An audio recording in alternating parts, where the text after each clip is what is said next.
Ya, Pak. Ya, oke. Ada satu yang belum sempat kita coba latihannya ini, convert depth to time ya. Biasanya kita kalau, dari seismik ke apa, ke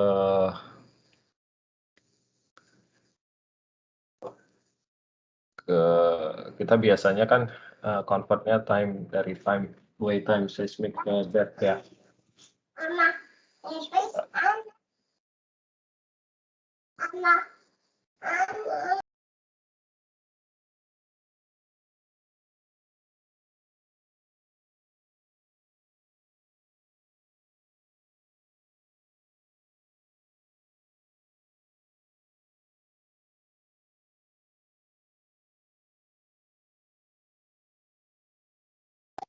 Oke, biasanya kita kan convert time to depth ya, eee, tapi kadang-kadang, depth to time ya diperlukan juga sih, misalnya pada saat delta ya, jadi dari depth di log atau di sumur itu kita perlu ubah menjadi two-way time terutama kalau mau bikin sintetik lah ya. Terus, sini kita akan coba latihan pakai yang sama, jadi velocity model yang kita punya itu kan velocity dalam depth ya, kalau kalian masih ingat yang latihan-latihan sebelumnya itu yang mana ya? Oh, di latihan 2, yang ini nih, ya kalau masih ingat. Ini kan dalam depth ya, kita akan ubah ini menjadi velocity dalam time, two-way time. Itu latihan part E ya. Dibuka, saya belum buka.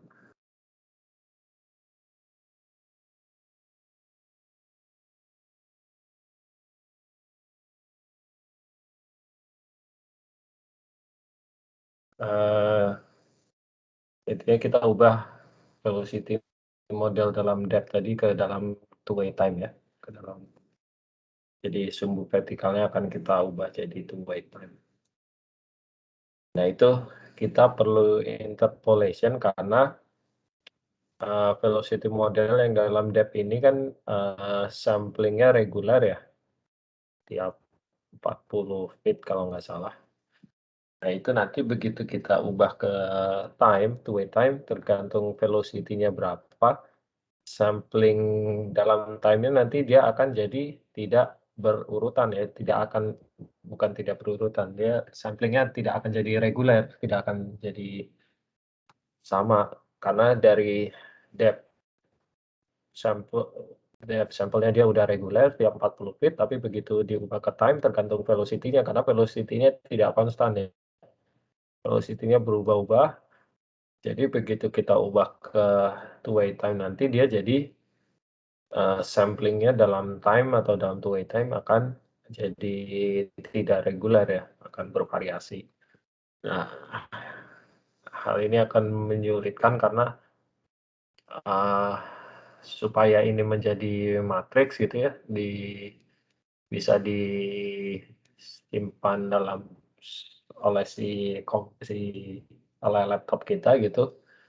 Samplingnya perlu reguler karena dia bisa, kalau kita punya regular sampling berarti kita bisa simpan sebagai matriks gitu kan ya. Kalau nggak reguler kan nggak bisa ya. Ya jadi makanya kita ubah menjadi regular sampling dalam time juga dengan melakukan interpolasi ya. Seperti yang udah kita lakukan sebelumnya ya.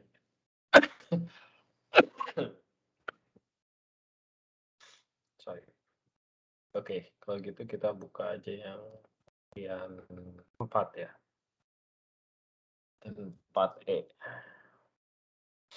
Nah, jadi modelnya kita load dulu. Ini velocity dalam depth ya, modelnya. Kita tampilkan. Kita seperti biasa dia setiap kalau 40 feet itu ya samplingnya. Kemudian kita buat sumbu X-nya dan sumbu Z-nya.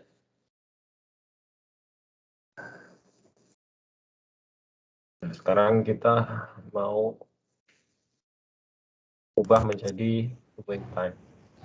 Jadi kalau kita mau ubah jadi two-way time berarti kita pakai ini. Kita pakai tools namanya V into time. Jadi V interval ke menjadi time.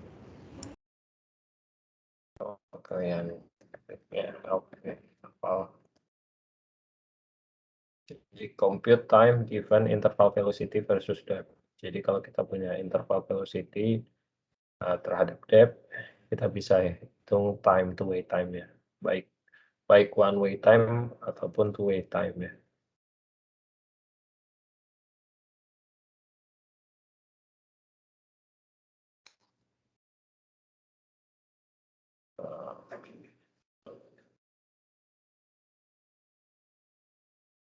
Nah itu tadi karena kita mau ubah jadi two-way time berarti vertical time-nya kita kali 2 ya.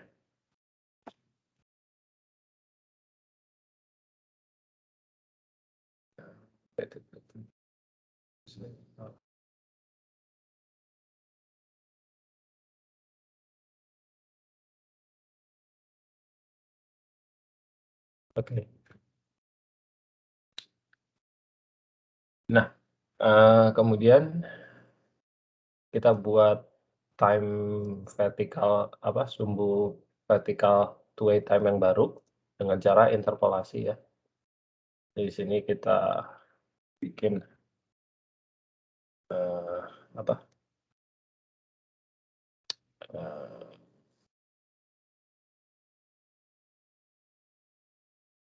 sumbu yang baru. Jadi saya mau bikin time two-way time-nya sekarang dari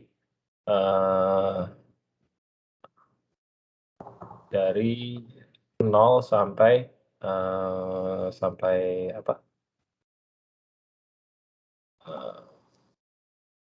sampai maksimum dari two-way time yang saya hitung dari ini, dari V interval to time ini, ya. Nah itu kita buat sekarang sudah punya two-way time yang kita mau. Sekarang berarti tinggal kita interpolasi dari two-way time originalnya ini T2 ya ke posisi two-way time yang baru atau T interp ini nih. Ya. Udah, itu aja. Jadi nanti dia akan interpolasi harga velocity-nya dari posisi two-way time yang tadinya tidak reguler, ini two-way time yang nggak reguler, ini adalah two-way time yang reguler ya. Oke, kita coba run aja. Cepat aja ini. Jadi saya dapat ini adalah model velocity-nya dalam depth ya. Kemudian ini adalah yang diubah menjadi two-way time, sumbu vertikal ya. Ya, pengaruhnya apa efeknya kalau di shallow tidak terlalu beda, tapi yang sangat kontras bedanya itu yang di bagian bawah dari bentuk geometri yang aneh ini ya, karena dia velocity-nya tinggi sekali, si solid body ini, jadi semua event di bawahnya begitu diubah menjadi two-way time akan terdistorsi ya, akan ketarik ke atas karena velocity ini sangat cepat. Jadi karena velocity ini sangat cepat ya, yang warna coklat kemerahan ini atau merah darah ini, karena dia velocity-nya cepat berarti waktu tempuhnya jadi semakin singkat ya. Karena semakin singkat dia jadi ketarik ke atas seperti ini yang di bawah body ini. Jadi itu kalau efeknya kalau kita punya satu anomali velocity di bawah permukaan ya, begitu kita punya kok struktur dalam two-way time ada struktur tinggian gitu, misalnya kita harus cek dulu di atasnya itu ada suatu velocity yang aneh-aneh atau enggak, yang kontrasnya sangat tinggi, yang menyebabkan sebenarnya struktur ini hanya struktur tipuan gitu. Jadi kalau kita lihat ini yang paling bawah kan sebenarnya dia flat ya, di depth ya. Tapi begitu di two-way time, karena dia ketarik ini ke atas, dia jadi membentuk struktur tinggian gitulah ya. Oke, itu sih. Ada pertanyaan? Enggak?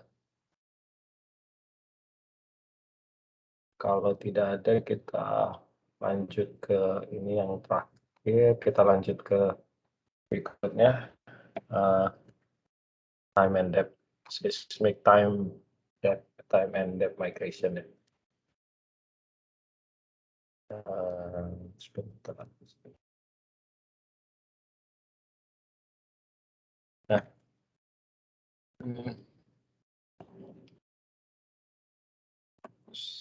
apa yang dimaksud sama dengan seismic migration ya sebenarnya ini hanya untuk mengkoreksi posisi-posisi struktur di bawah permukaan sebenarnya. Karena ya itu tadi seperti contoh latihan kita tadi, karena seismik kita direkam dalam travel time two-way time ya, maka secara positioning itu ada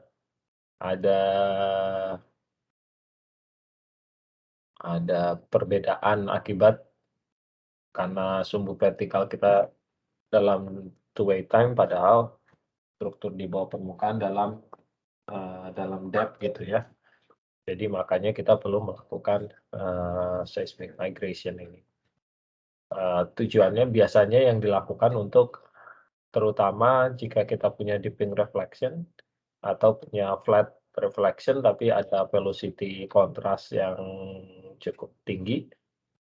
Kemudian salah satunya juga kita ingin menghilangkan pola-pola difraksi ini. Difraksi ini pola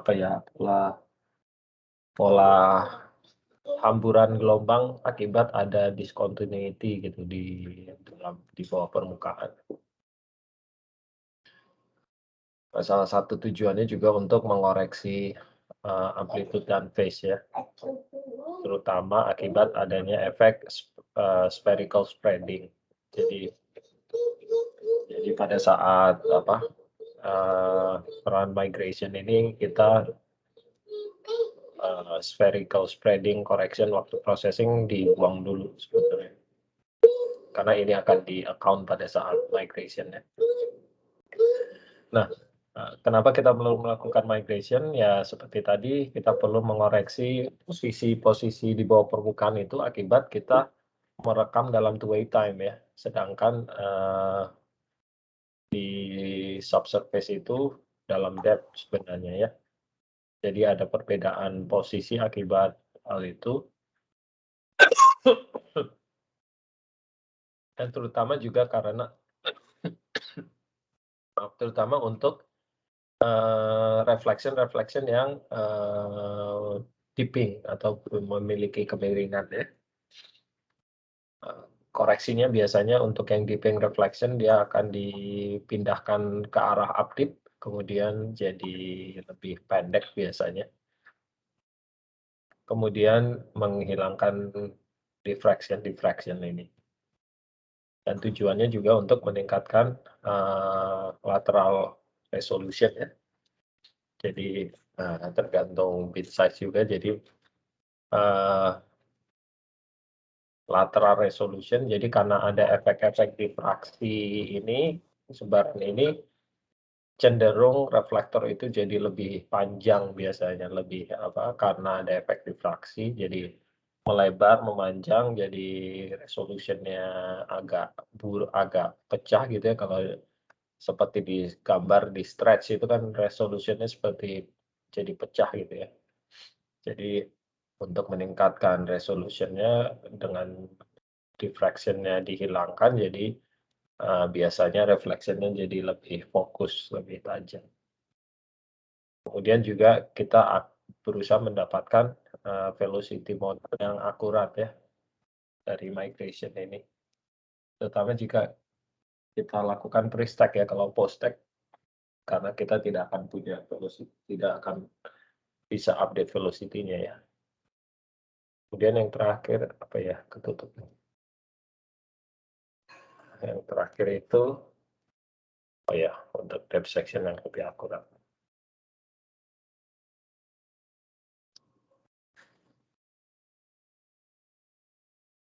Nah, ini ilustrasi sederhananya sebenarnya. Jadi kalau saya punya dipping reflektor yang seperti ini, yang arahnya seperti ini, yaitu jadi misalkan reflektor saya panjangnya dari sini nih, dari titik A double aksen ke B double aksen ya. Saya punya dipping reflektor seperti ini dalam depth. Nah, karena seismik merekam datanya dalam two-way time, jadi seandainya dia miring begini, harusnya reflection kita kan normal terhadap bidang miring ini ya, yaitu posisi ini nih, dari B ke B aksen atau B ke B double aksen maupun A ke A double aksen. Tapi karena kita dalam two-way time, seolah-olah titik di B aksen ini datangnya seolah-olah dari B aksen. B double aksen ini seolah-olah berasal dari V aksen. Begitupun titik di A double aksen ini seolah-olah dia direkam dari posisi A aksen. Karena kita rekam dalam two-way time ya. Jadi kalau kita tarik garis dari A aksen ke B aksen, seolah-olah kita memiliki bidang dengan kemiringan seperti ini. Seperti A aksen yang garis putus-putus ini. Berarti kan lebih deep-nya lebih kecil ya dibandingkan kemiringan reflektor sebenarnya ini. Jadi makanya koreksi migrasi ini diperlukan karena deep-nya sebelum data seismik kita sebelum dimigrasi itu kecenderungan lebih landai dibanding setelah migration. Dan selain itu kalau kita ukur panjang dari A double aksen ke B double aksen, ini lebih pendek dibanding yang A aksen ke B aksen, ya. Jadi selain mengoreksi deep, dia juga mengoreksi panjang ininya, reflektornya ini. Jadi kenapa tadi dia meningkatkan resolution lateral karena ya yang tadinya panjang lebar ini jadi lebih pendek ya, lebih fokus gitu. Juga kalau kita punya pola-pola difraksi jadi nanti akan jadi lebih fokus ya. Nah, ini contohnya tadi juga sama seperti tadi, ini ilustrasinya. Jadi kalau sebenarnya kita punya reflektor seperti ini, di seismic stack kita sebelum migration itu tampilannya kayak gini nih. Dia lebih landai dan lebih panjang.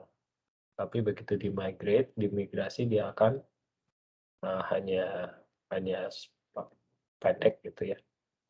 Dan lebih update dan lebih curam. Gitu. Nah, kalau kita punya pola termination di subsurface kayak pinch out atau ada fault atau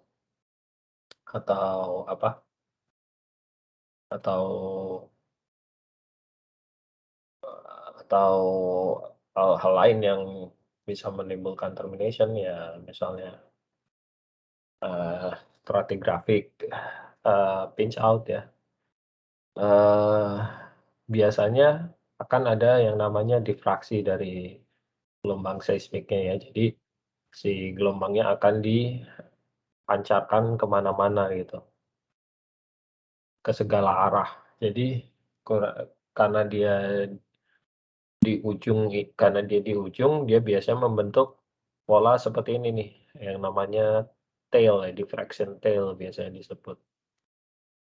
Nah itu contohnya seperti ini, jadi misalnya kita punya struktur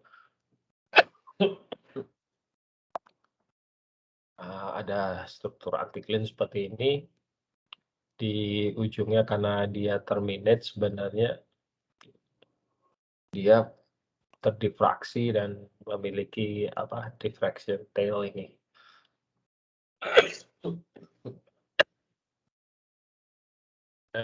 Diffraction tail ini penting karena untuk kita menilai apakah migrasi kita sudah bagus atau enggak, caranya dengan melihat dari diffraction-nya ini.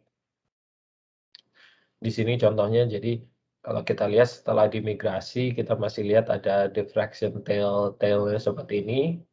Jadi dia udah collapse, tapi masih ada sisa tail-nya sedikit. Kita tahu velocity-nya yang dipakai kurang kurang cepat gitu ya, atau terlalu lambat, jadi yang disebut dengan under migrated ya.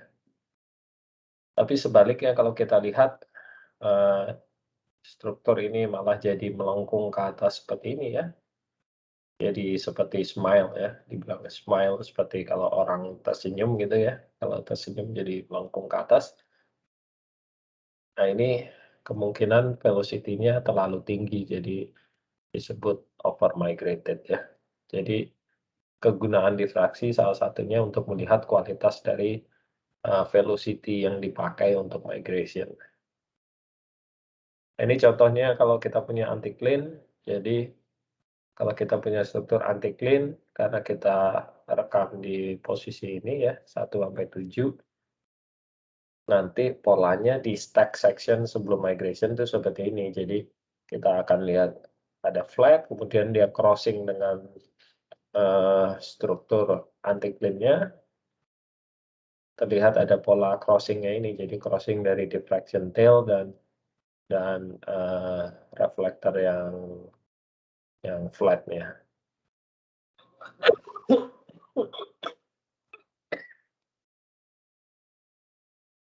Ini contohnya kalau ada anticline, jadi kita lihat ini lurus, tapi di sini crossing dengan diffraction tail ya.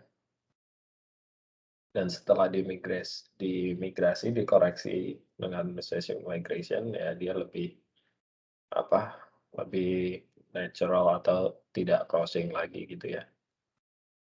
Dibanding yang ini. Ini di sini dia crossing, di sini dia crossing, dia di sini malah putus gitu ya. Nah, contoh bentuk yang lain misalnya kita punya syncline, jadi sebelum migration dia bentuknya kurang lebih seperti ini. Saya skip aja nih animasinya. Dia bentuknya kalau kita punya bentuk syncline seperti ini sebelum migration atau dalam stack-nya, dia akan terlihat crossing dari kiri terus di crossing dari kanan gitu seperti huruf X gitu ya. Nah ini disebut bow tie gitu karena kayak ada si kupu-kupu gitu kalau orang pakai tuxedo ya. Jadi salah satu struktur yang khas terlihat bedanya sebelum dan setelah migration itu syncline atau selain anticline tadi ya. Nah, kalau kita punya fault, apa yang terjadi ya, halo, oke. Jadi kalau kita punya fault, dia akan terminate di fault-nya, yang di down throw-nya juga begitu, dia akan berhenti di fault, dan karena ini gelombang, dia tidak bisa berhenti gitu aja, tapi akan terdifraksi di ujung-ujungnya ini. Dia akan menyebabkan ada diffraction tail seperti ini ya. Nah ini contohnya, kalian nggak bisa lihat fault, bisa lihat ada fault atau enggak ya. Tapi di sini ada tail, diffraction tail, seperti ini, dan kita lihat yang ini yang jelas nih, ini masih menerus gitu, pola difraksinya. Kita tahu berarti ini ada fault di sini ya, dan ini belum di-migrate. Ini data seismik yang lama kayaknya, jadi, harus banyak berimajinasi kalau, data-data seismik yang lama-lama ya, karena biasanya kualitasnya tidak begitu bagus ya.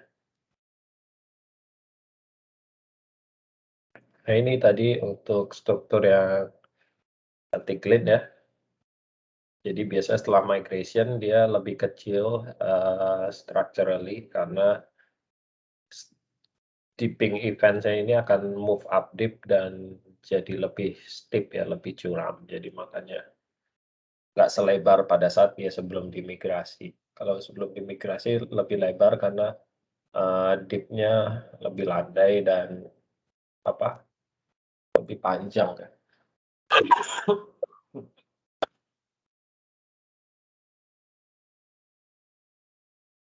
Jadi kalau ada struktur yang gede, upcycling gede, dicek dulu, jangan senang dulu, cek dulu udah di-migrate atau belum. Nah ini seperti yang tadi, kalau syncline, kita punya syncline, sebelum migration dia akan crossing, membentuk seperti X gitu ya, atau bow tie ya disebutkan. Kalau kita punya fault, contohnya seperti ini, jadi ada diffraction tail.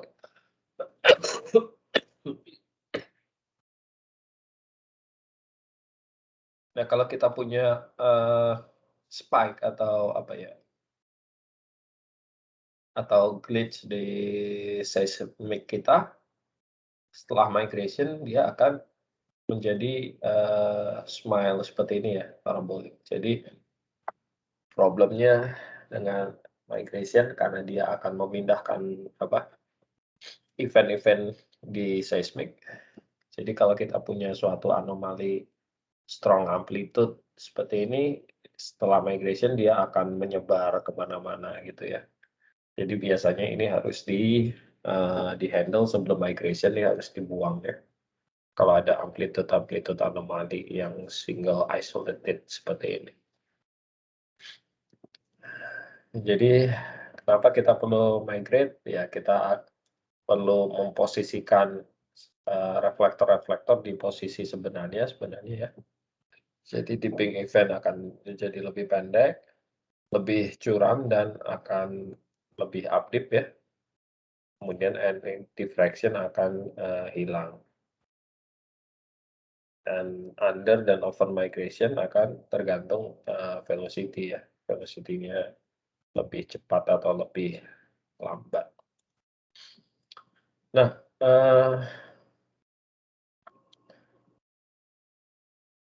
sekarang ini juga banyak jenis dan macam-macamnya tekniknya yang dipakai. Bagaimana cara memilih yang tepat? Ya tergantung kasus data kita dan keperluannya untuk apa ya. Jadi, dari sekian banyak metode itu mana yang dipilih ya disesuaikan aja dengan dengan data kita dan biasanya ya budget yang kita punya berapa, tergantung karena untuk atau merepro atau apa kan tergantung. Biasanya, paling gede, paling besar harganya itu di migration-nya biasanya ya.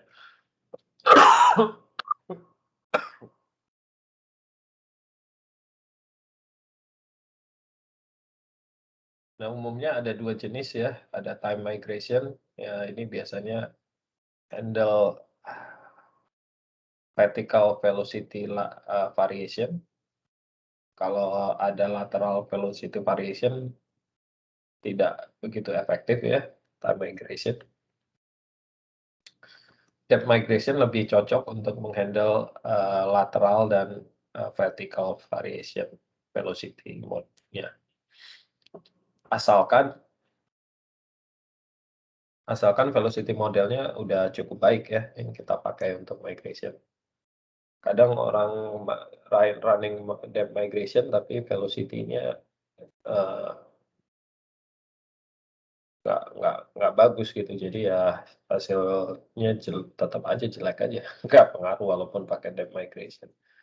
Kuncinya di depth migration sebenarnya di velocity model ya.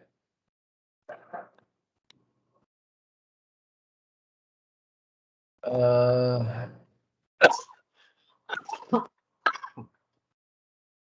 sorry.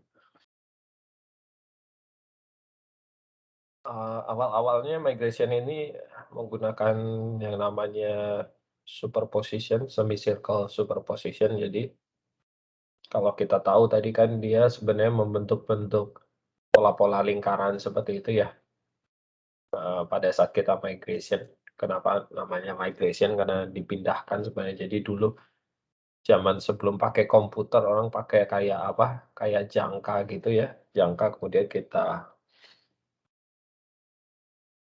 kita buat lingkaran-lingkaran seperti tadi, jadi untuk memindahkan reflektor yang di ping reflektor seperti tadi, memindahkannya kan pakai tadi ada apa, parabola atau hiperbola tadi ya, yaitu pakai jangka gitu digambar manual sebelum pakai komputer.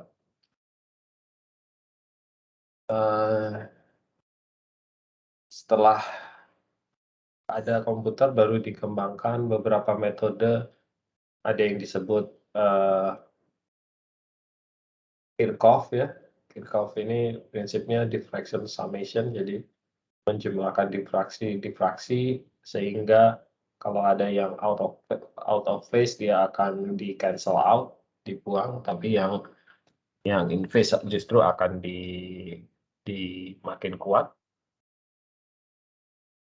Kemudian ada lagi yang namanya finite difference ya, kita udah belajar juga waktu di minggu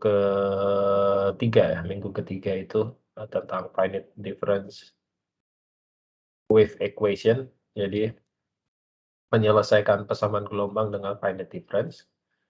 Kalau yang kita lakukan kemarin di modul 2 adalah modeling ya, modeling. Kalau di sini kita, eee, downward continuation, jadi seolah-olah apa, eee, pakai exploding reflector yang kemarin kita udah latihan ya. Jadi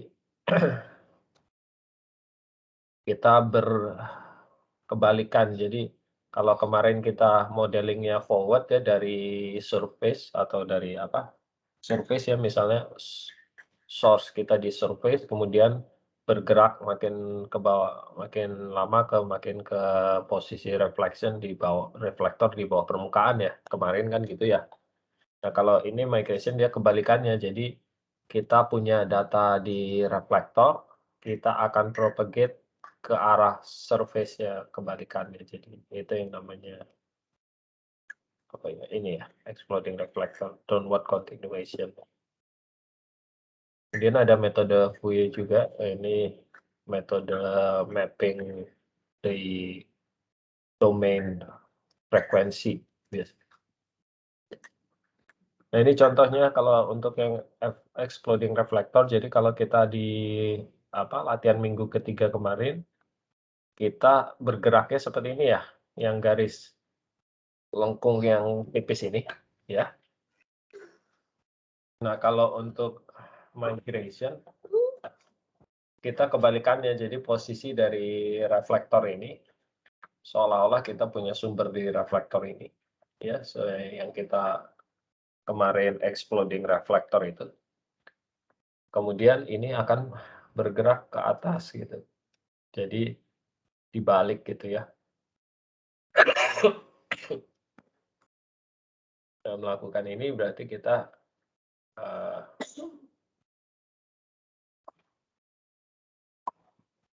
uh, mendapatkan struktur gambaran bentuk di bawah permukaan, harapannya gitu ya. Ini yang disebut dengan imaging principle kalau kita pakai exploding reflector ini. konsep exploding reflector ya.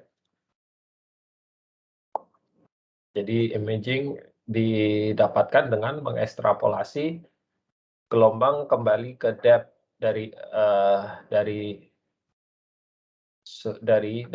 posisi reflektor, from surface to exploding reflector ya. Nah ini contohnya ini sama seperti yang kita kemarin di minggu 3 ya, persamaan fungsi gelombang yang kita akan selesaikan dengan finite difference misalnya ya. Jadi intinya wave equation migration itu sebenarnya sama aja dengan yang kita lakukan kemarin minggu ketiga, cuma arahnya kebalik aja, kebalikan arahnya ya. Nah ini metode yang umum finite difference ya, seperti wave equation migration tadi. Kemudian integral methods ini yang Kirchhoff itu ya,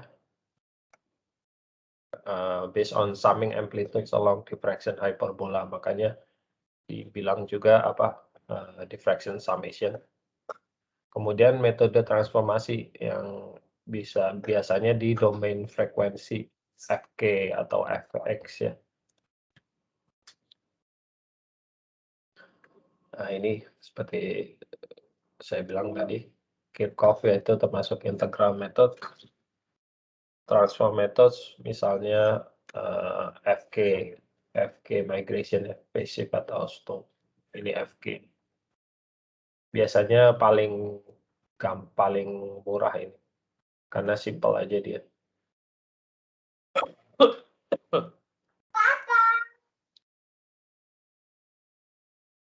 Nah ini perbandingannya. Jadi finite difference metodenya dia downward continuation ya, menggunakan wave propagation.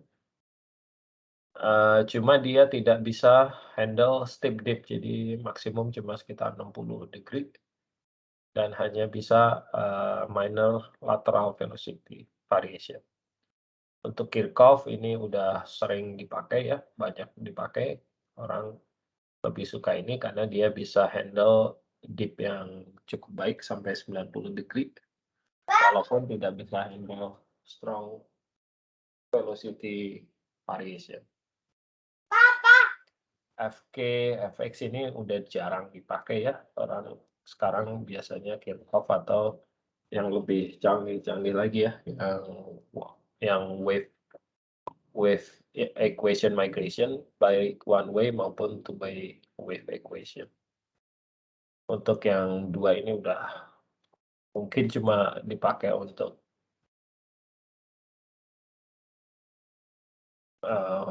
mahasiswa juga udah nggak pakai sekarang, udah jarang banget. Ini udah obsolete lah ya bisa dibilang. Kirchhoff pun juga udah mulai ditinggalkan sebenarnya.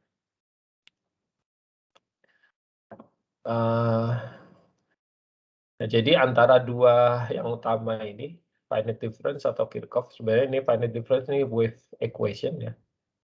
Kirchhoff ini diffraction summation. Ray base lah ya, Kirchhoff itu.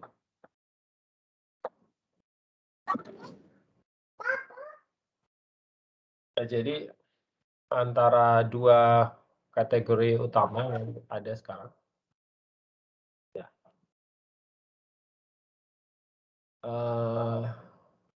Wave equation atau wave field.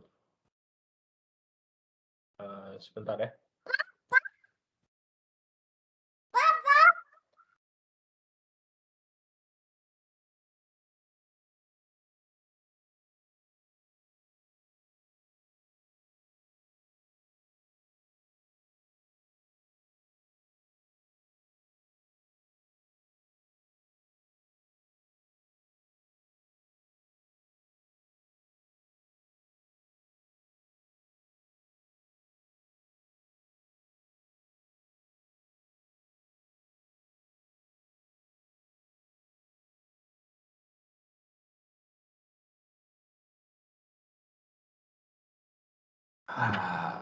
Oke, sebentar. Ini ada yang mau ikut kuliah nih.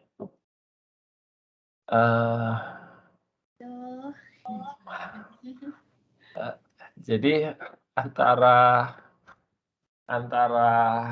apa, wave field atau wave ray based migration,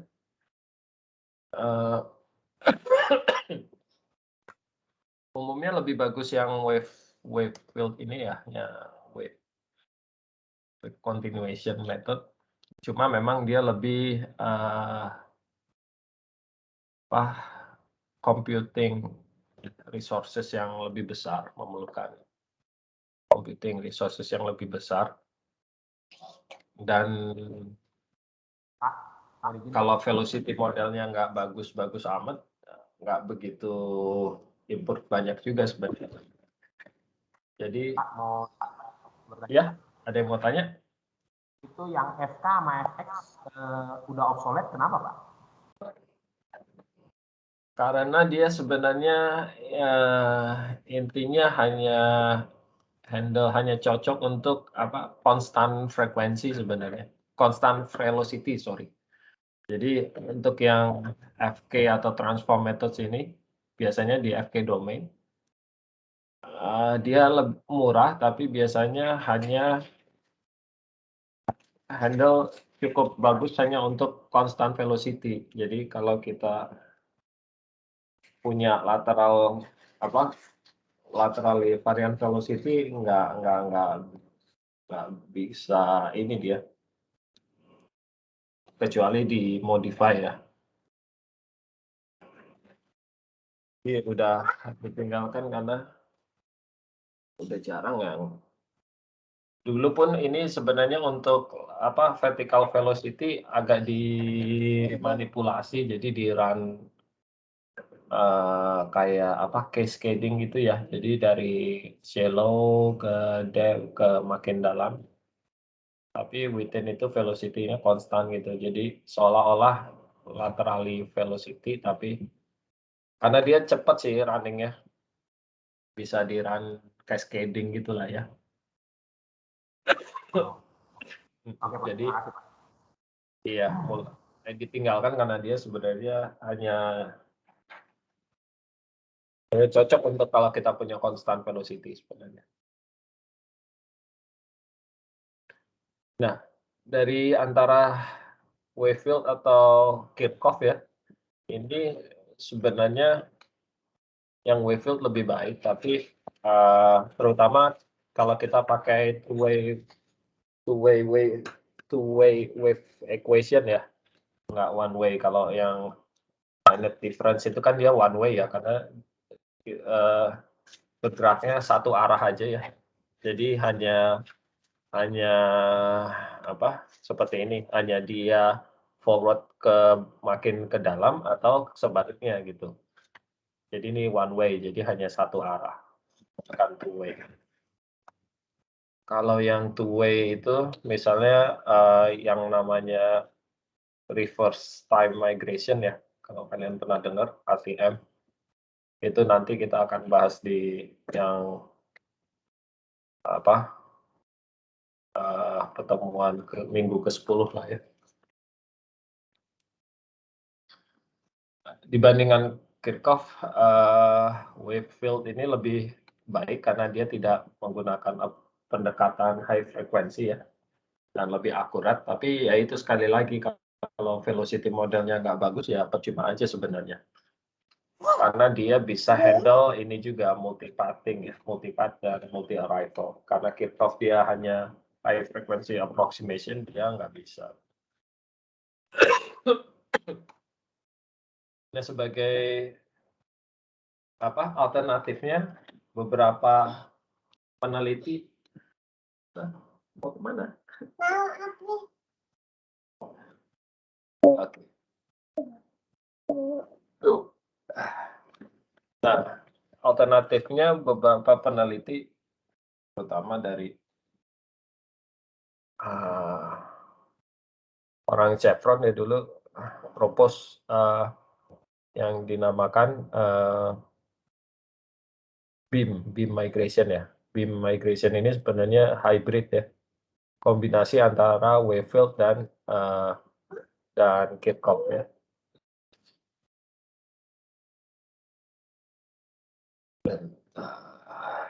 Jadi contohnya seperti ini. Nah, kalau Kirchhoff itu kita melakukan pendekatan dengan ray tracing sebenarnya, jadi high frequency approximation. Jadi kita ray tracing dari surface gitu ya, ke subsurface, ke posisi reflektor, kemudian itu adalah image yang kita dapatkan.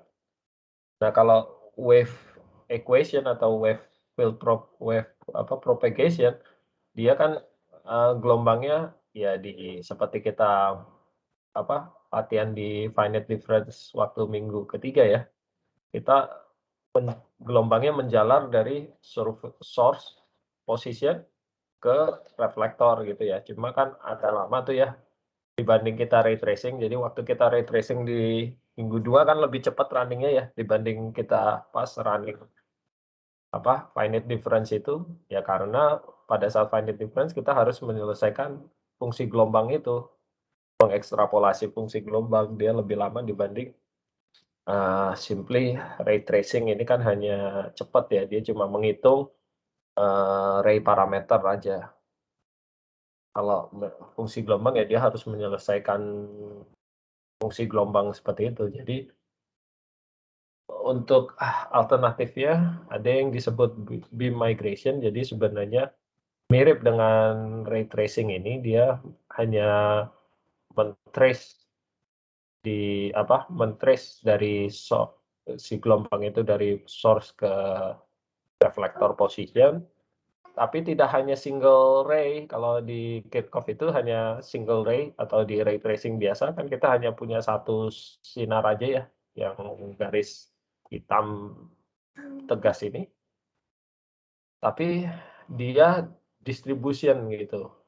Tidak hanya satu single ray, tapi dia distribution dari kemungkinan si sinar itu yang lintasan yang dilalui oleh si sinar itu. Jadi seperti gambar yang 5 ini, yang garis-garis seperti ini.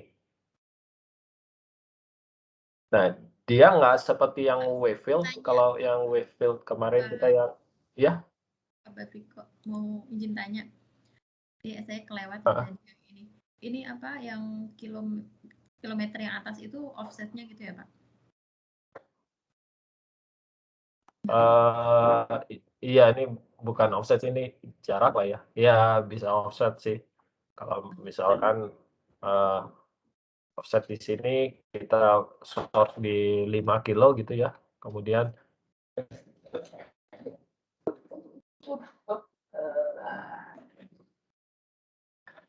Kemudian posisi reflektornya di sini misalkan di depth 3 kilo lebih dikit gitu ya, 3,2 kilo misalkan. Nah, itu kan sinarnya dia jalannya gini lah ya, misalkan ya.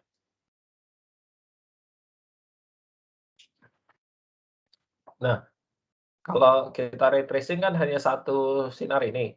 Tapi kan sebenarnya nggak hanya satu itu aja yang ditempuh oleh si gelombang ya, karena gelombang kan bisa kemana-mana gitu. Nah, yang disebut ray tracing atau Kirchhoff ini tidak bisa handle multipathing karena dia menganggap ini hanya satu lintasan aja yang ditempuh oleh si sinar ini. Padahal kan nggak hanya satu ini aja, ada banyak kemungkinan ya. Kalau kita pakai kalau kita wave pakai finite difference kayak minggu ketiga kan dia kemana-mana sebenarnya. Muka gelombangnya tuh pas di sini kan bisa ada dari sini sampai sini gitu kan ya, di semua tempat. Nah, si beam ini dia berusaha mengakomodir itu sih. Jadi tidak hanya satu single ray aja, tapi ada beberapa kemungkinan. Jadi makanya ini bentuknya lebar seperti ini ya. Jadi ini adalah kemungkinan lintasan yang akan dilalui oleh si gelombangnya ini gitu. Jadi tidak hanya satu jalan, tapi ada banyak jalan sebenarnya ke titik di sini ya, reflektor ini. Dan itu yang dipakai untuk si beam migration ini ya.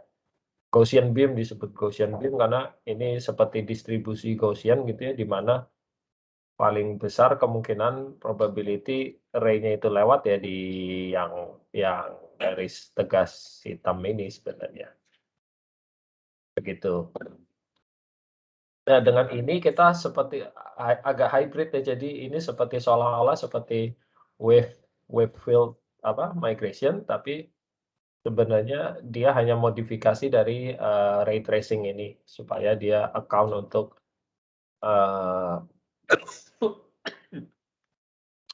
lintasan lain yang tidak dilalui oleh si ray tracing. Nah, ini contohnya jadi dari paper siapa ini Sam Gray orang CGG ini. Kalau kita lakukan depth migration menggunakan Kirchhoff yang di kiri dengan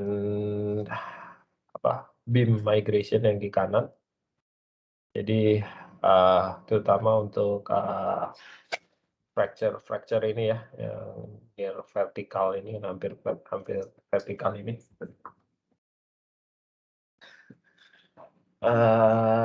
Di beam lebih baik karena itu tadi dia tidak menganggap ini hanya satu saja, tapi ada bisa beberapa kemungkinan. Nah, sekarang depth atau time migration ya tergantung case-nya ya. Kalau kita punya model velocity atau model subsurface yang kompleks, kadang perlu run depth migration. Tapi depth migration kita perlu velocity model yang baik dan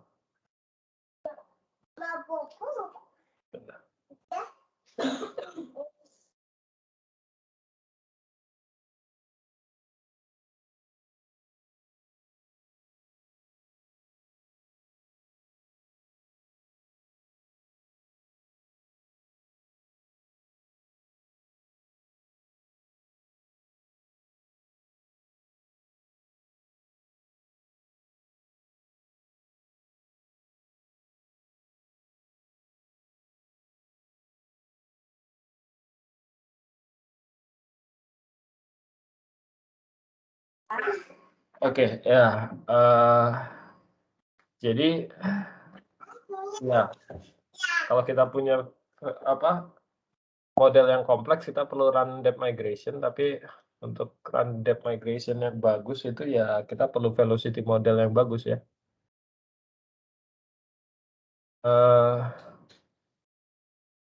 Velocity-nya apa? Biasanya kalau kita run post-stack time ya hanya simple velocity, stacking velocity aja cukup ya. Kemudian kalau kita run pre-stack time migration, kita perlu beberapa iterasi velocity analysis ya supaya mendapatkan velocity model yang bagus. Untuk depth migration kita perlu velocity model yang akurat ya, yang cukup akurat. Biasanya ini di run dengan menggunakan tomografi ya. Tapi metode sekarang yang terbaru biasanya pakai FWI itu ya. Nanti kita akan bahas itu sedikit di pertemuan yang minggu ke-10. Nah, ini contohnya kalau kita punya velocity atau model geologi seperti di kiri atas ini, simple model ya, structurally simple dan velocity pun simple. Jadi velocity-nya hanya lateral hanya variasinya ke arah vertikal. Jadi makin ke dalam makin tinggi velocity-nya. Ini berarti kita cukup dengan melakukan post-stack time migration. Tapi kalau kita punya strukturnya simple, tapi velocity-nya tidak simple, dengan kata lain velocity-nya semakin dalam tidak harus semakin cepat. Jadi ada velocity inversion gitu ya di tengah-tengah misalnya. Ini kita perlu melakukan depth migration ya, post-stack depth migration karena velocity-nya tidak simple, walaupun strukturnya simple ya. Nah, kalau kita punya struktur yang kompleks seperti di gambar kanan atas, tapi velocity-nya simple, velocity-nya semakin dalam makin cepat, makin tinggi, berarti kita cukup melakukan pre-stack time migration. Tapi sebaliknya, kalau kita struktur juga kompleks dan velocity pun kompleks, jadi semakin dalam velocity tidak semakin tinggi. Misalkan kita punya anomali di tengah-tengah, misalnya ada karbonat atau gas, shallow gas pocket gitu ya. Itu berarti kita memerlukan land pre-stack depth migration. Ini contohnya PSDM. Jadi kalau kita punya case seperti ini, strukturnya tidak simple dan velocity-nya pun tidak simple karena antara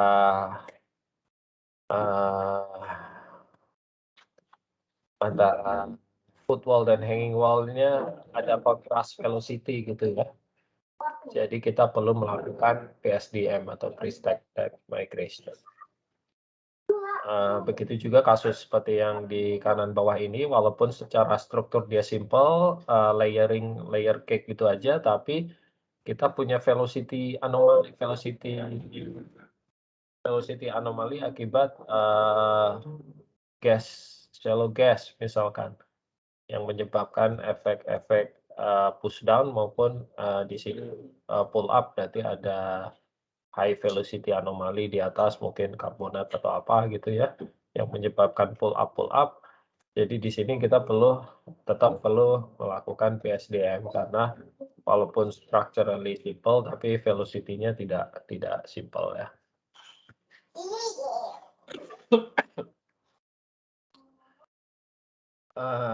Nah, untuk melakukan PSDM kita perlu velocity model yang akurat ya. Biasanya didapatkan dengan tomografi, baik travel time tomo maupun FWI ya, full waveform inversion. Biasanya ini iterasi ya, nggak sekali jadi gitu. Dan biasa perlu geological input juga dari interpreter. Nanti kita akan bahas ini di yang terpisah ya. Contohnya ya ini satunya ini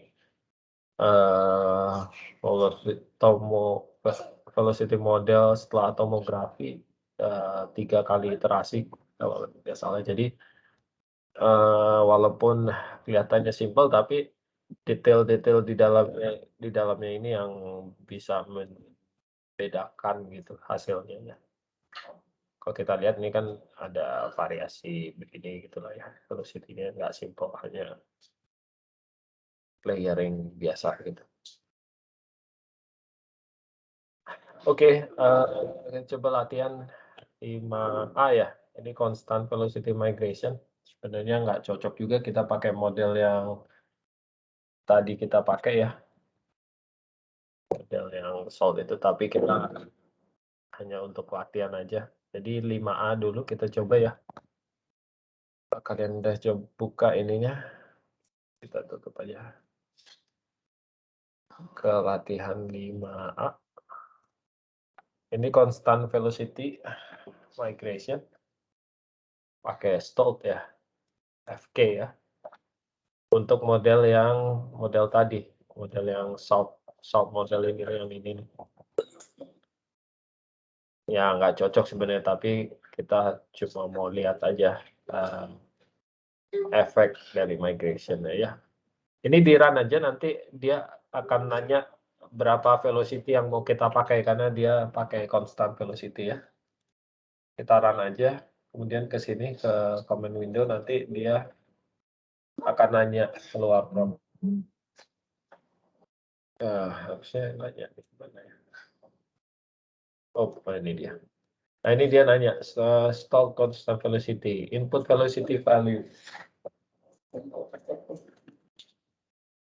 Nah, ingat velocity-nya dalam feet per second ya. Jadi kalau saya ketik 6.000 berarti ini sekitar 2.000 meter per second ya. Karena ini dalam feet per second, di enter aja. Ini cepat sih harusnya runningnya.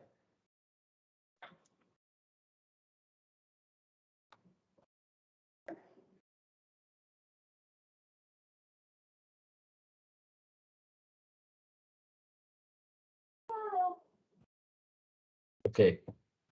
Nah ini adalah stack sebelum migration ya. Yang ini setelah migration.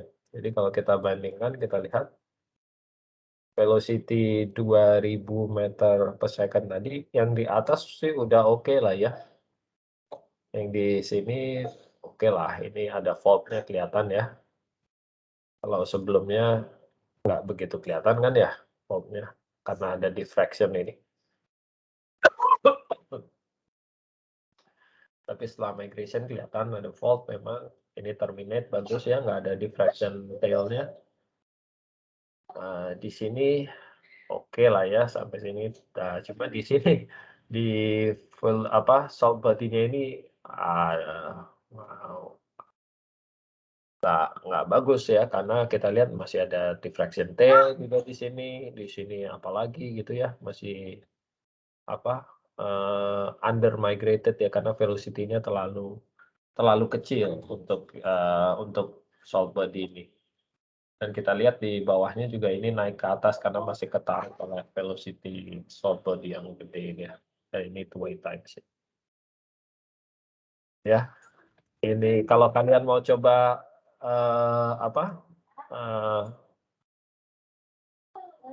pakai velocity yang lain, bisa di run lagi. Kita tadi pakai berapa? 6.000, coba kita naikkan 9.000 gitu ya, sekitar 3.000 meter per second.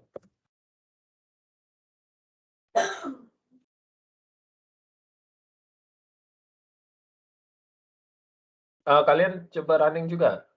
Ada problem nggak? Saya keluar Ada error nggak? satu figur doang ya Pak. Kenapa? Cuman keluar satu gambar. Nggak keluar apanya? Cuman keluar satu gambar aja Pak. Jadi itu nggak, saya belum tahu ini yang setelah migrasi atau enggak gitu ya. Nggak ada plot labelnya gitu, nggak kelihatan. Keluar satu gambar. Iya, bentar Pak, saya lihat. Yang mana yang keluar? Yang nggak ada judulnya sih. Tapi kayaknya setelah migrasi sih udah nggak swing banget. Oh, kali sebelum kayaknya ini kayaknya ini color map-nya kali nggak ada ya. Size colors-nya diganti. Saya lupa kalian tuh nggak ada size colors-nya. Iya, itu nggak ada Pak. Ganti gray aja nih. Gray.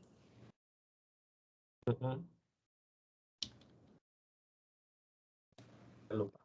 Ada color. Diganti gray aja ya.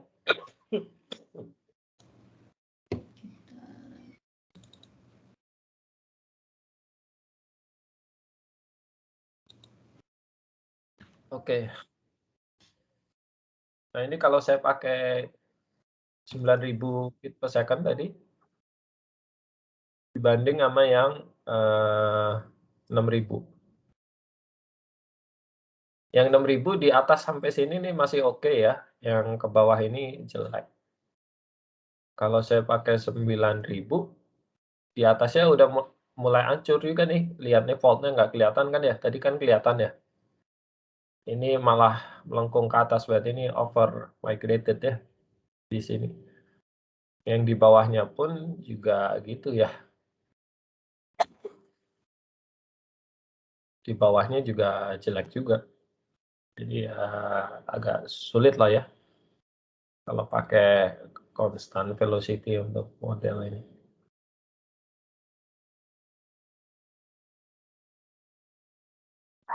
Oke.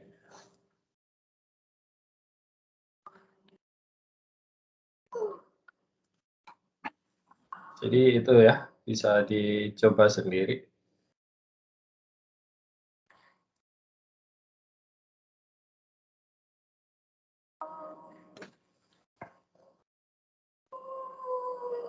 Bisa jalan sekarang keluar 2 gambar kalau diganti gray. Bisa Pak, bisa. Ini diminta.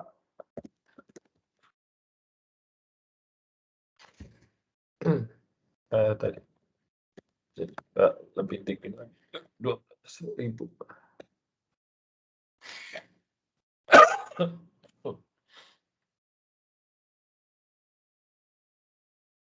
$12.000 sekitar velocity yang saltnya tadi ya.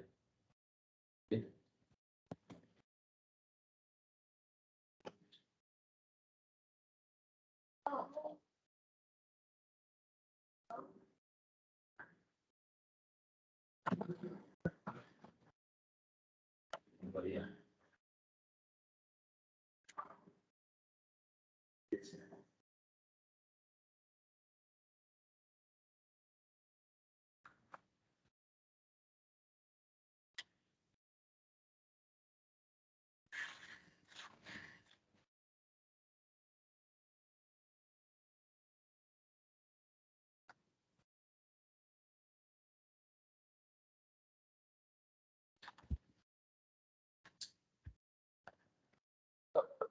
Oke, nah kalau saya pakai ini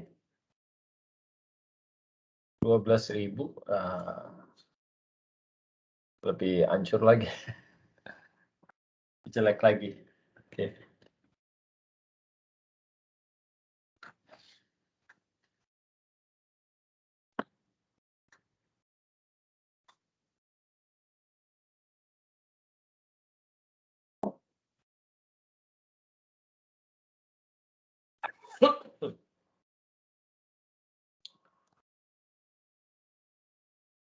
Mau balikin gambar.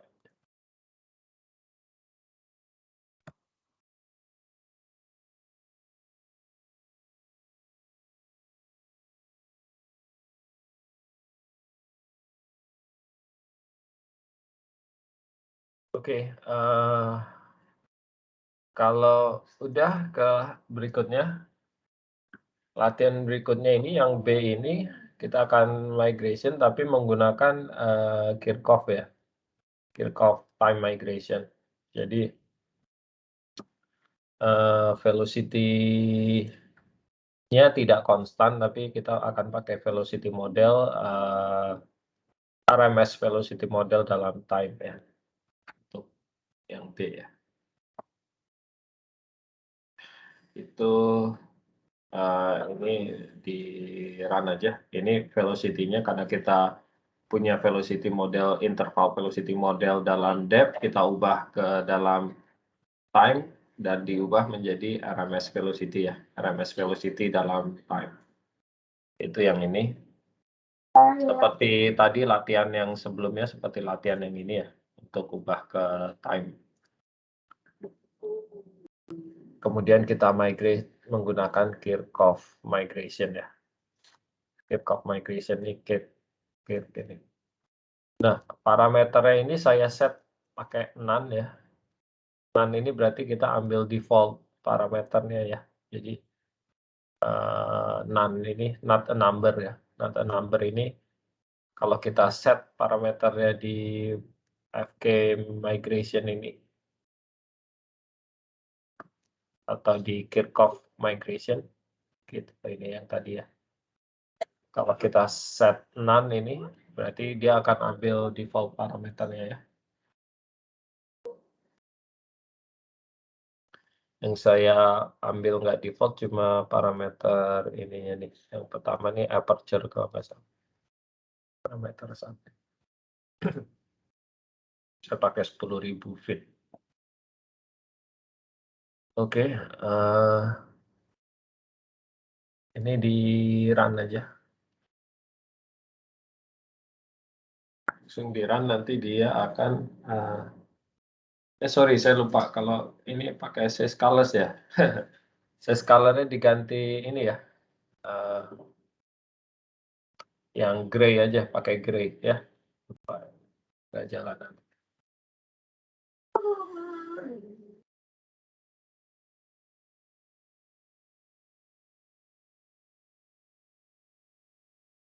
Ya, ini ya. Ini inputnya, ini velocity modelnya yang diubah ke two-way time dan RMS ya, ubah ke RMS. Makanya nggak kelihatan apa. Kalau tadi kan kelihatan apa lengkungannya gini ya, karena ini dalam interval ya. Kalau dalam RMS karena ini diubah ke RMS jadi nggak kelihatan ke bawahnya. Dan ini hasil migration ya pakai Kirchhoff. Kita lihat untuk yang di atas sih udah oke lah ya sampai di atas top-nya ini, top model ini. Dan itu di bawahnya masih hancur ya, masih nggak kelihatan, nggak jelas, masih ya karena ini time migration ya, karena modelnya nggak bisa dihandle oleh time migration sebenarnya. Jadi kita perlu running depth migration sebenarnya untuk model seperti ini.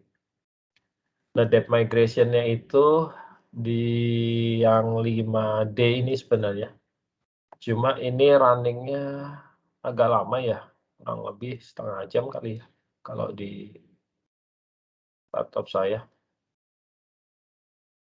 Jadi untuk yang, untuk yang 5D-nya, 5D-nya ini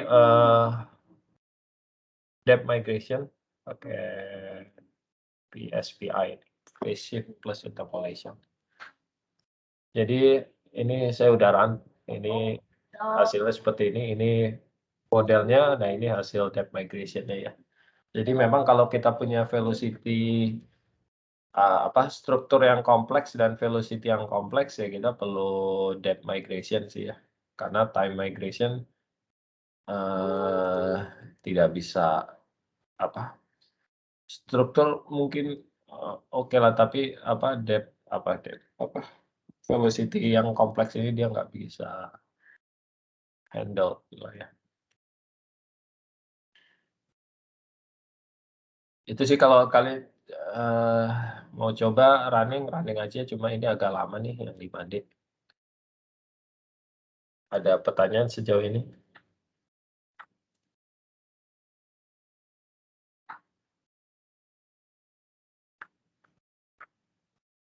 Jadi untuk yang ini kita perlu depth migration ya. Nah, setelah kita run depth migration baru ini yang reflektor paling bawah ini yang harusnya flat, memang berarti memang dia baru kelihatan flat ya.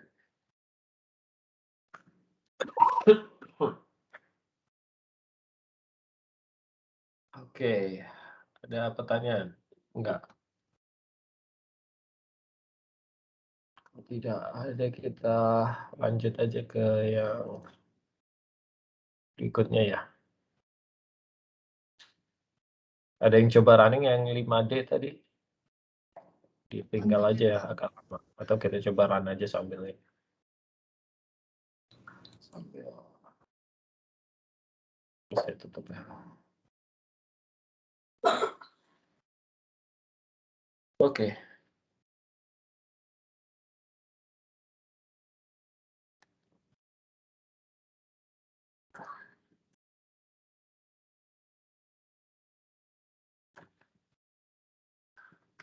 Oke, kita akan coba belajar mengenai atribut dan inversion ya. Ini sebenarnya agak colongan minggu depan sih ini harusnya, tapi kayaknya agak banyak nih materinya, jadi saya coba cicil dulu karena kita masih ada waktu juga ya. Jadi apa yang dimaksud dengan atribut? Atribut itu adalah, seismic atribut adalah suatu properti yang diekstrak dari seismik ya, data seismik. Termasuk inversion itu sebenarnya masuk ke dalam atribut, seismic atribut, dan salah satu seismic atribut. Bisa dianalisa untuk mendapatkan informasi lain yang biasanya tidak terlihat langsung di seismik biasa gitu ya. Tapi dia terkandung di dalam seismik data tapi tidak terlihat secara langsung biasanya. Biasanya atributnya diukur dalam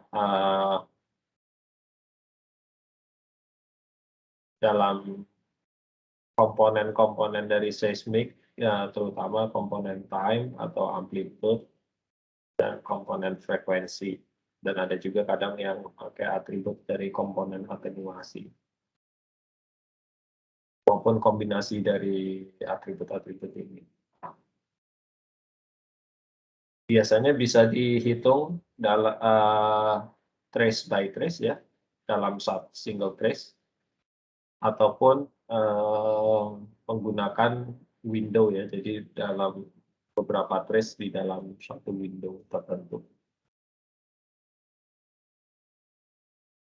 Nah, ini sebenarnya tekniknya udah dari 70-an kali ya, 60-an sorry, dari 60-an nih,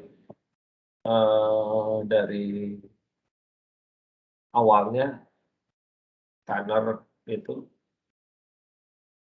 menganalisis seismic trace karena seismic trace ini sebenarnya adalah kompleks trace ya, jadi tidak hanya komponen amplitude atau frekuensinya aja yang real part-nya aja, tapi ada komponen imajinernya yaitu phase.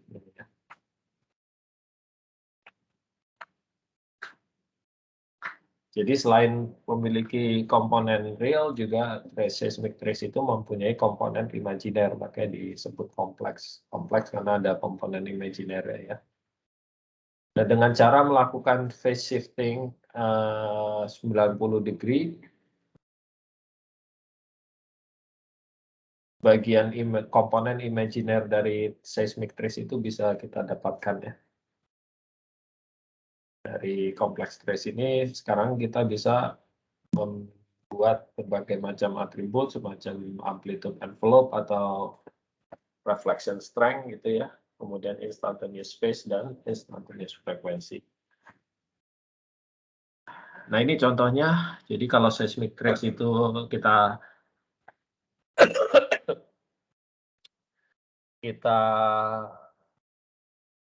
definisikan sebagai kompleks trace ya, maka sebenarnya dia seperti 3 dimensi ini ya,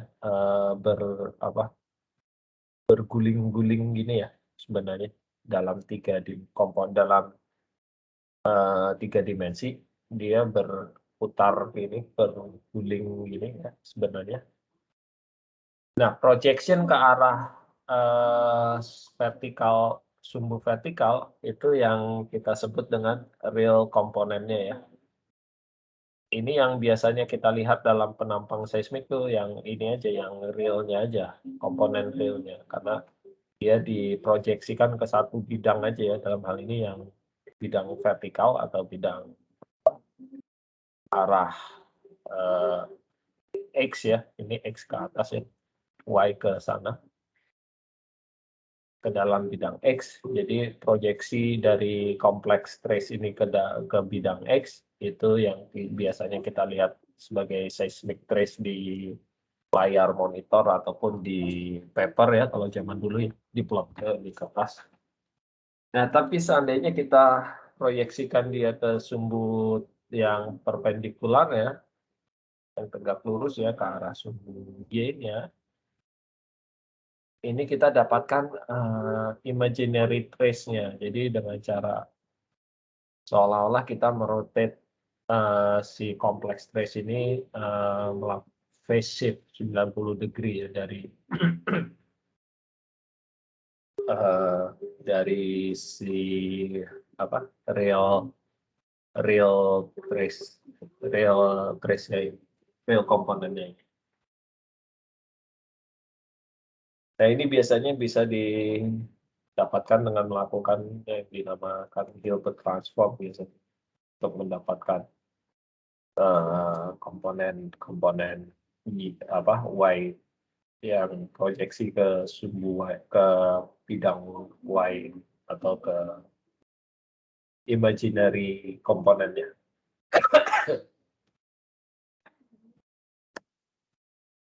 Nah, ini tadi Kalau tadi nih secara 3 dimensi ya ini dia sebenarnya berputar-putar seperti ini ya, seismic trace itu sebenarnya. Jadi kalau kita proyeksikan ke sana, ke sumbu X, itu yang real komponennya, kalau proyeksi ke bawah, imaginary komponennya. Nah, instantaneous amplitude-nya bisa diukur sebagai akar dari projection ke X dan kuadrat dan projection Y ke arah Y kuadrat. Itu instantaneous amplitude atau reflection strength. Phase-nya, instantaneous phase dapat dihitung sebagai arcus tangen dari projection ke arah Y dibagi dengan projection ke bidang X. Untuk instantaneous frekuensi atau omega bisa dihitung dengan melakukan turunan dari fasenya ya. Jadi melakukan turunan dari instantaneous phase terhadap waktu.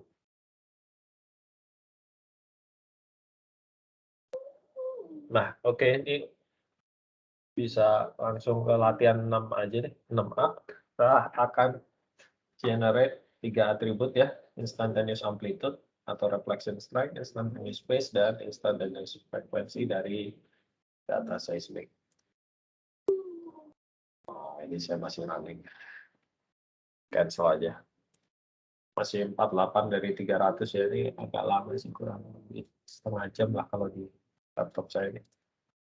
Running.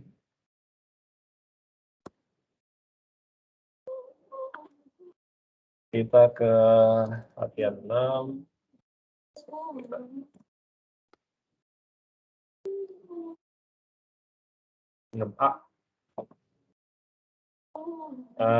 Ini saya punya data seismik 2D, ini 3D sebenarnya, cuma saya ambil satu line aja. Kemudian data seismiknya kita akan bikin instantaneous amplitude, phase, dan frekuensi, kemudian saya display.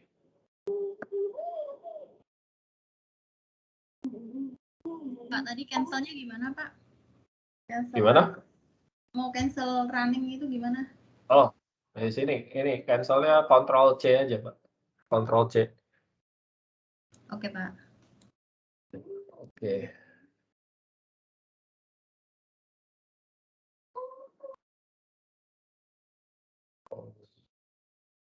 Nah, ini data seismik saya ya.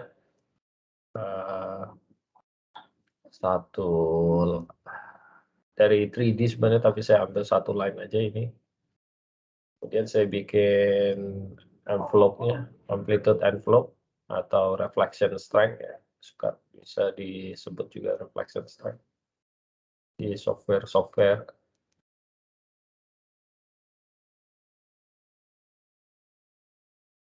Jadi lebih, kalau melihat ini saya bisa highlight yang strong amplitude biasanya, makanya pakai reflection strength ini. Jadi kalau di seismic original nggak begitu kelihatan, misalnya ada strong di sini. Jadi kalau kalian mau mencari apa bright spot apa gitu ya, atribut ini biasanya suka dipakai.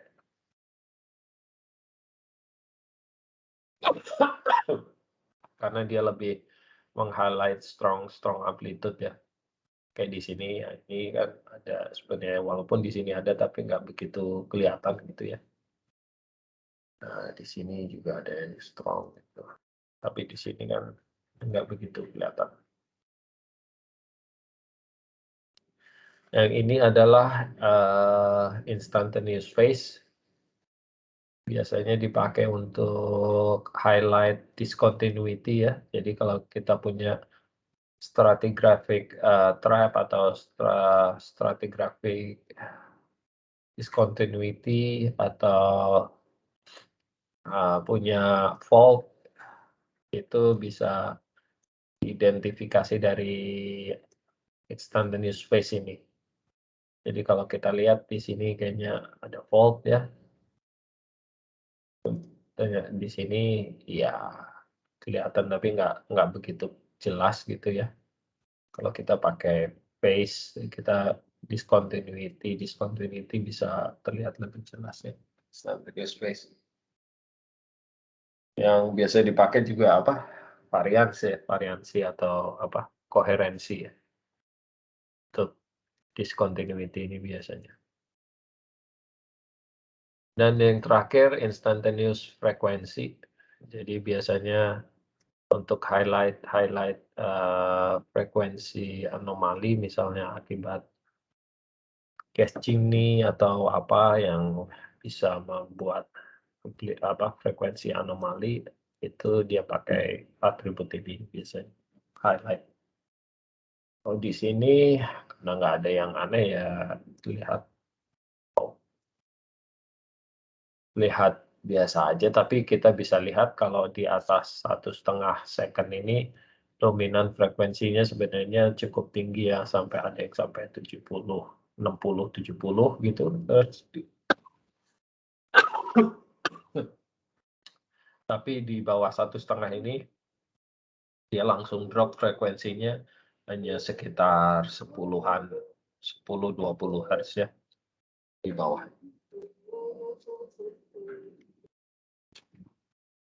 Terlihat di sini warnanya majority biru ya, biru yang di bawah 1,5, di atas 1,5 masih ada kuning, orange, merah ya, bahkan merah ya. Oke, itu untuk run atributnya. Oke, kemudian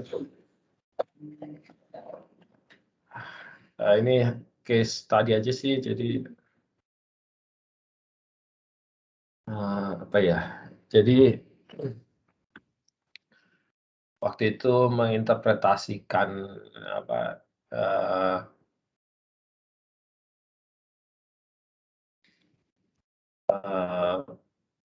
depositional environment di sini itu apa sebenarnya. Jadi kalau dilihat dari atribut ini, ini sweetness atribut ya. Jadi di sini ada satu sumur ya, ada oil paint ya memang di sumur ini. Posisinya saya tutup ya. Jadi mau melihat apa sih sebenarnya depositional environment-nya gitu ya. Jadi dibuat sweetness atribut di sini ya. Sweetness itu adalah envelope amplitude atau reflection strength dibagi dengan akar dari instantaneous frequency. Jadi terlihat seperti dari atribut ini terlihat seperti ada tidal channel dan di sebelah sini ya. Apakah ini delta plane gitulah ya, diinterpretasikan sebagai delta plane. Garis pantainya itu yang warna merah ini sebenarnya nih. Warna merah nih garis pantai. Jadi ini awalnya diinterpretasikan sebagai delta plane gitulah ya.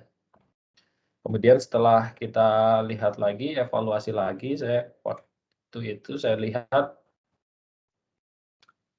sebenarnya sederhana aja, saya nggak melakukan atribut yang aneh-aneh. Ini dari evaluasi sebelumnya ya. Cuma kita penasaran aja sih. Jadi kita lihat lagi dari basicnya aja waktu itu. Jadi saya lakukan lagi seismic well tide. Di sini memang sandnya tipis-tipis ya karena delta high ya. Dan banyak coal yang hitam-hitam ini. Cuma memang terlihat di sini kalau saya lihat kayaknya justru sand-nya itu di sini malahan berkorelate dengan high impedance. Jadi kelihatan sepertinya sand itu jatuhnya justru di top of sand-nya, jatuh di peak-nya gitu, bukan di trough-nya. Jadi kalau kita lihat kayak ini sini yang jelas lah, misalnya kayak ini sun ini kan jatuhnya peak gitulah ya. Kemudian yang ini juga dia jatuh di peak. Jadi kelihatannya sih kalau dari apa relatively sun itu higher impedance dibanding shale. Kelihatannya ya di interval inilah ya, di formation ini. Jadi waktu itu akhirnya saya oke lah kita, dan ini kan tipis-tipis ya, jadi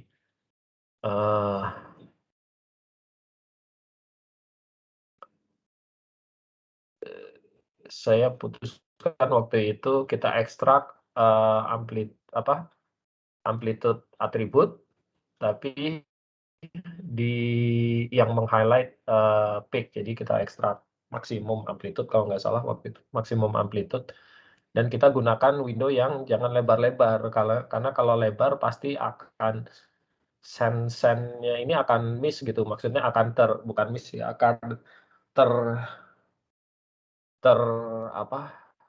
dari beberapa sen interval dia akan, kalau kita pakai window yang lebar dia akan jadi satu gitu, akan saling either meng-cancel out atau menambah strong gitu. Most likely sih cancel out karena tipis-tipis gini ya. Sedangkan kalau kita pakai window yang kecil, harapannya individual sun-nya ini masih bisa terlihat gitu. Akhirnya waktu itu saya pakai window cuma 30 milisecond apa kalau nggak salah. Jadi nggak terlalu lebar. Kalau yang ini kayak ini saya lupa, ini karena bukan saya yang buat ya, ini kayaknya ratusan milisecond gitulah ini window-nya ini. Nah, melihat ini, kita coba generate lagi atribut yang baru, dan ternyata terlihat baru keluarlah bentuk-bentukan channel-channel seperti ini ya, di interval, kebetulan ini pas ini yang ada oil paste di interval yang ada oil pay-nya gitu. Jadi baru keluar bentukan-bentukan channel seperti ini, dan kalau kita lihat memang karakter di seismiknya terlihat ya ada memang ada channel cut seperti ini gitulah ya. Jadi ya kurang lebih itulah. Jadi seandainya kita mau melakukan atribut dari seismik, sebaiknya kita lihat karakter seismiknya dulu. Jadi nggak hanya main langsung ekstrak window sekian ini, tapi dilihat dari karakter seismiknya itu atau karakter geological karakternya itu seperti apa di seismik gitu, dan apa yang mau kita ekstrak, itu sih intinya. Demikian. Oke, di sini baru kita ke seismic inversion ya. Ada yang mau ditanyakan dulu enggak? Aman lah ya. Biasanya juga.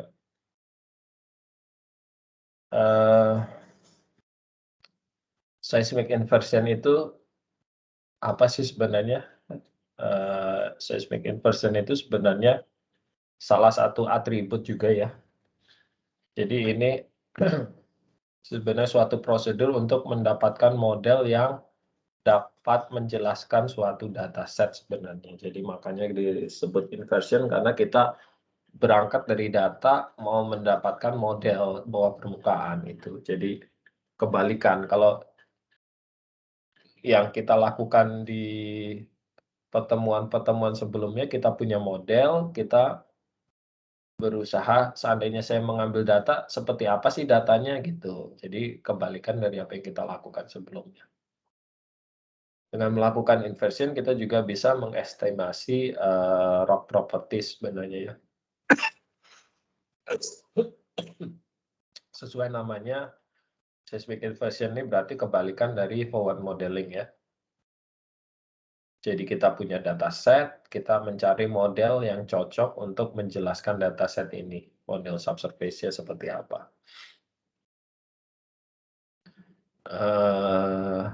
Ya, berarti termasuk sebagai seismic attribute juga ya, inversion ini.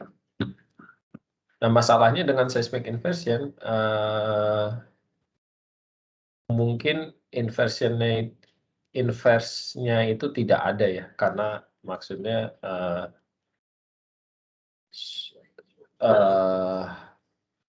matriksnya bisa simular atau gimana, karena ini akan dibentuk sebagai matriks, jadi ada kemungkinan matriksnya itu tidak memiliki solusi, jadi makanya yang disebut matriks singular ya.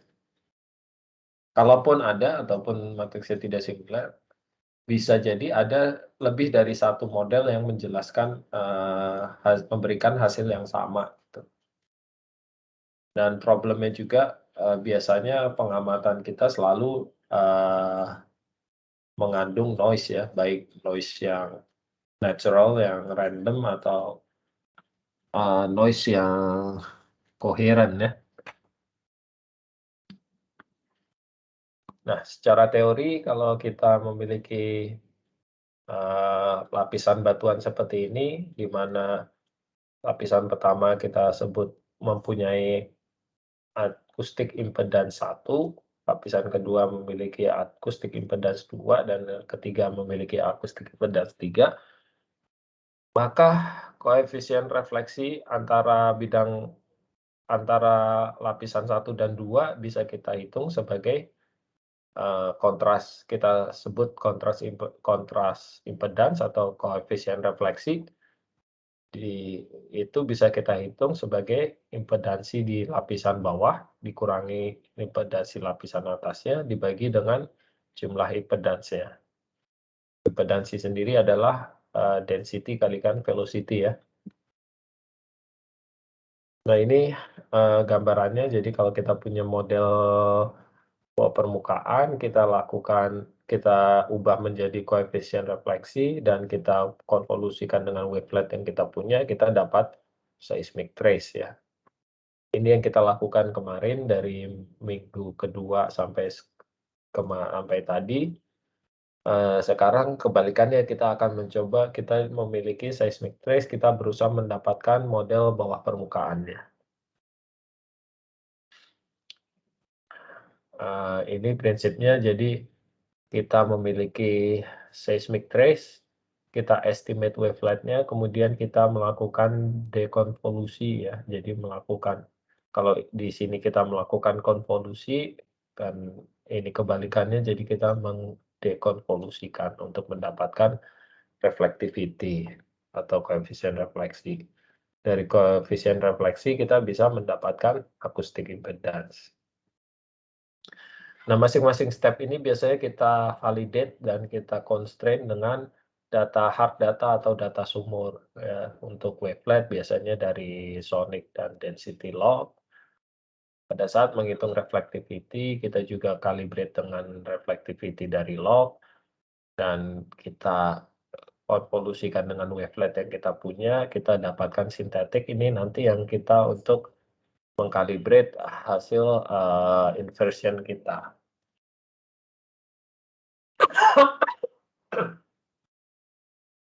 Kalau keuntungan dari seismic inversion, kita mengubah dari boundary information menjadi layer information. Karena kalau seismic sebelumnya trace seperti ini kan menggambarkan reflection antara bidang batas. Jadi kita hanya mendapatkan boundary information, tapi dengan melakukan inversion atau full band inversion, kita bisa mendapatkan layer information ini, yaitu AI-nya ya. Kenapa kita lebih suka layer? Karena lebih geologi itu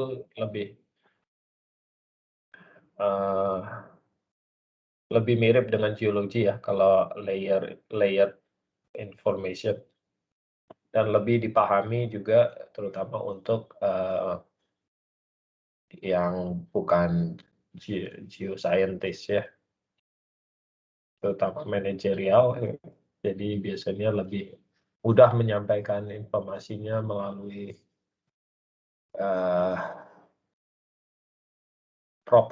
layer properties ya. Dan juga pada saat kita interpretasi lebih mudah karena kita dealing with layer information, bukan boundary ya. Dan juga bisa dibandingkan langsung terhadap data sumber. Kemudian kelebihannya lain dia menghilangkan efek side loop atau dari wavelet ya. Dan juga tuning efek akibat konvolusi dengan wavelet itu ya.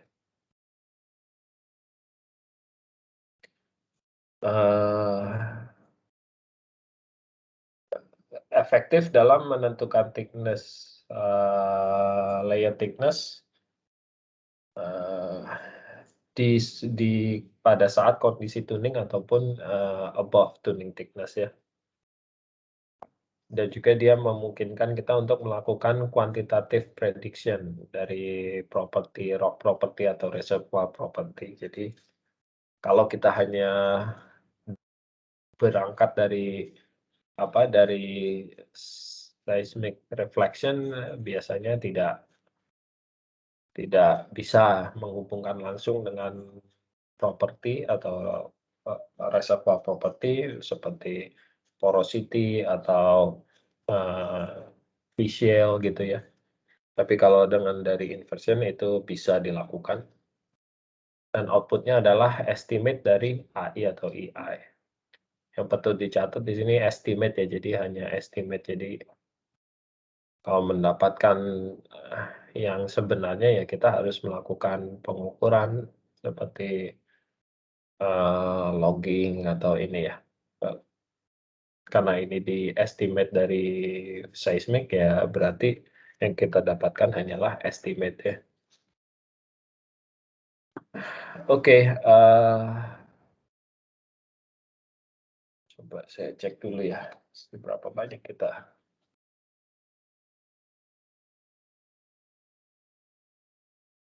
Lumayan banyak, ada 58 slide. Oke, saya coba akan cover sampai slide 19 saja ya. Oke, Pak. Ya, ada pertanyaan? Belum, Pak. Oke. Nah, jadi bagaimana untuk mendapatkan hasil inversion yang cukup baik gitu ya? Kuncinya ada di well tie sebenarnya. Jadi kalau well tie kita cukup baik, biasanya inversionnya bisa baik juga karena waveletnya bisa diestimate dengan cukup baik dan sonic lock dan density biasanya sudah dikalibrasikan dengan baik. Dan kemudian untuk terutama kita kalau ingin mendapatkan full band inversion berarti kita memerlukan initial model atau low frequency model. Low frequency model ini yang agak tricky ya, jadi bisa berbagai macam cara dilakukan untuk low frequency model ini. Nanti kita bahas lebih detail ya, lebih lanjut di slide berikutnya yang di belakang-belakang. Jadi intinya biasanya yang dilakukan kita pick horizon, time horizon, kemudian kita select log apa yang mau kita pakai untuk low frequency model ini, kemudian kita gunakan interpolate log-nya dengan menggunakan horizon yang kita interpretasikan.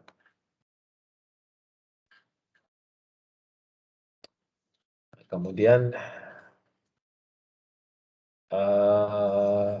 setelah kita memiliki initial model atau low frequency model, kita perlu run inversion-nya. Kemudian kita cek akurasinya dengan melakukan cross plot antara measured log dengan inverted log atau estimated log dari seismic. Kemudian kita perlu biasanya apa yang kita sebut blind test. Blind test ya, jadi ada satu sumur, kalau kita punya banyak sumur, ada satu sumur yang kita tidak pakai untuk low frequency model ini, tapi nanti hasilnya kita gunakan untuk cross check hasilnya dengan hasil dari inversion. Jenis-jenisnya ada berbagai macam, ada yang biasa dipakai kita run itu adalah yang AI atau acoustic impedance inversion. Dia menggunakan single stack volume, biasanya full stack atau near angle stack. Near angle karena dia lebih mirip dengan normal incidence ya, karena acoustic impedance asumsinya dia untuk zero offset atau untuk normal incidence. Kemudian ada lagi yang disebut dengan elastic impedance, ini mirip dengan acoustic impedance tapi untuk angle stack di angle tertentu, di angle range tertentu, biasanya nggak di near angle atau di normal incident karena dia harus ada information di offset information atau angle information, jadi di angle tertentu biasanya. Kemudian ada lagi yang disebut simultaneous inversion, jadi kita melakukan inversion beberapa angle stack atau offset stack sekaligus ya, makanya disebut simultaneous.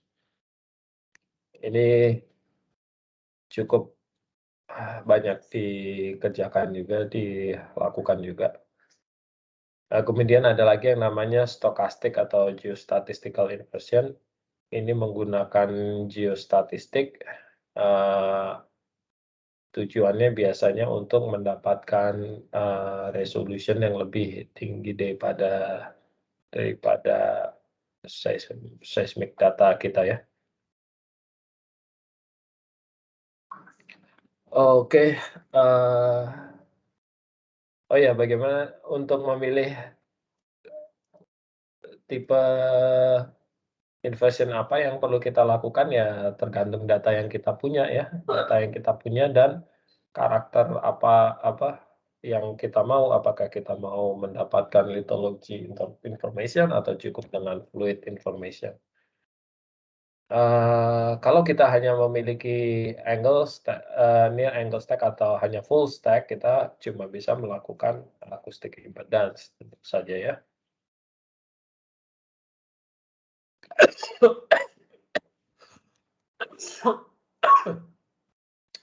Selain itu kita harus lihat crossplot juga. Kalau dari crossplot kita menunjukkan AI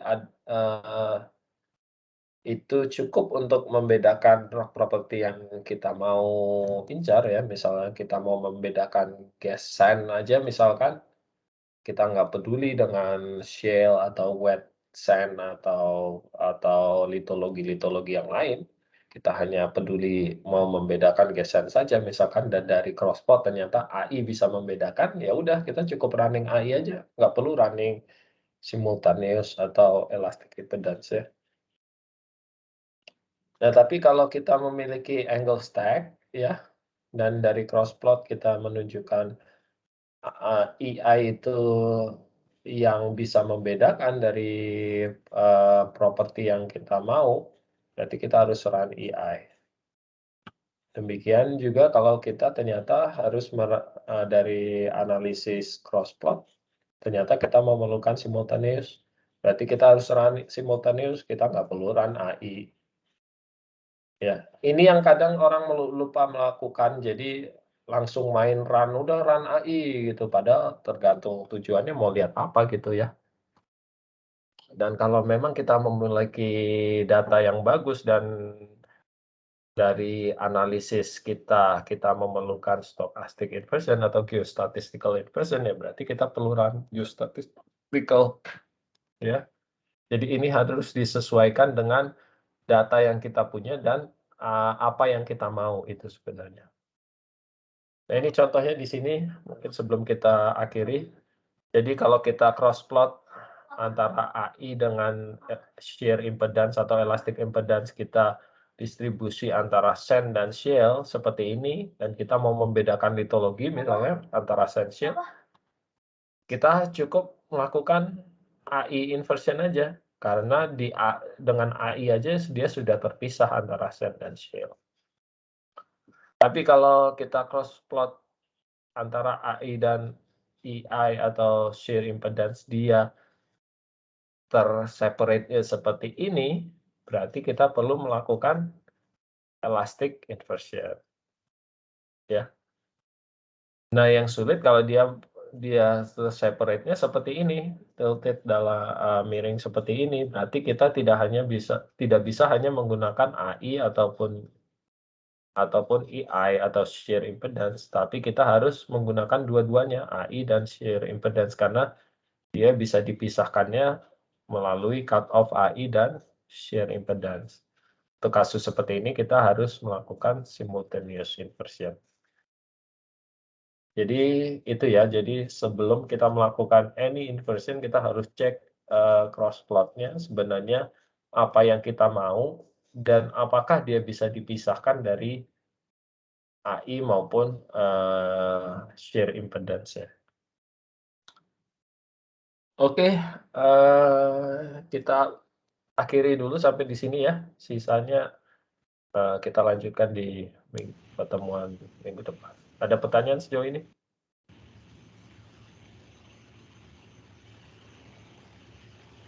Nggak ada? Kalau nggak ada, kita akhiri di sini ya. Kita ketemu lagi minggu depan ya. Baik, Pak. Oke, terima kasih semuanya. Terima kasih, Pak. Semoga sehat-sehat selalu. Sampai ketemu minggu depan. Assalamualaikum warahmatullahi wabarakatuh. Waalaikumsalam. Waalaikumsalam. Terima kasih, Pak.